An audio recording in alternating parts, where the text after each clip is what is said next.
राज्यातील खासगी रुग्णालयांच्या मनमानीला चाप लावण्याचा निर्णय राज्य सरकार घेत आहे. त्याबाबतचे विधेयक अधिवेशनात सादर करण्यात आले आहे. रुग्णांना कायदेशीर हक्क मिळवून देणारा, त्यांच्या हक्कांची सनद मान्य करणारे आणि मनमानी करणाऱ्या रुग्णालयांवर कारवाईचा अधिकार देणारे हे विधेयक अधिवेशनाच्या अखेरच्या आठवड्यात चर्चेला येणार आहे.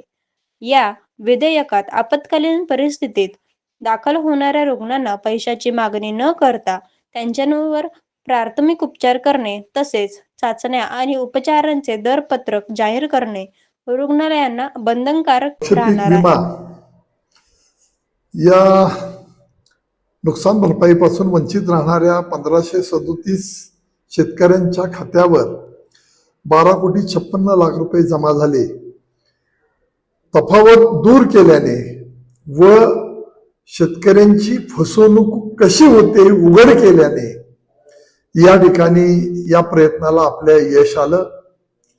मागच्या काळामध्ये मी हा मुद्दा प्रेसमध्ये सुद्धा मांडला आणि तुम्हीही त्याला चांगली प्रसिद्धी दिली की या जवळच्या पर्जन्यमाप केंद्रातून त्या दिवशीचा त्यांनी बंद रिपोर्ट दाखवला, ते बंद होतं असं दाखवलं. येळावीचंही त्यांनी कमी केलं. येळावी तासगाव या बाबतीमध्ये काल परवा दिवशी 2 दिवसामध्ये पैसे जमा झाले.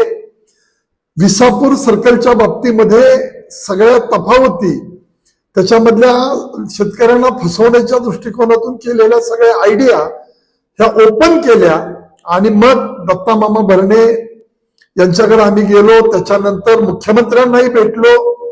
मुख्यमंत्र्यांनी तसे खाली आदेश दिले आणि कलेक्टरांच्याकडून मागच्या आठवड्यामध्ये सूरज मांढरे कृषी आयुक्त यांच्याकडे ते सगळं गेलेलं आहे.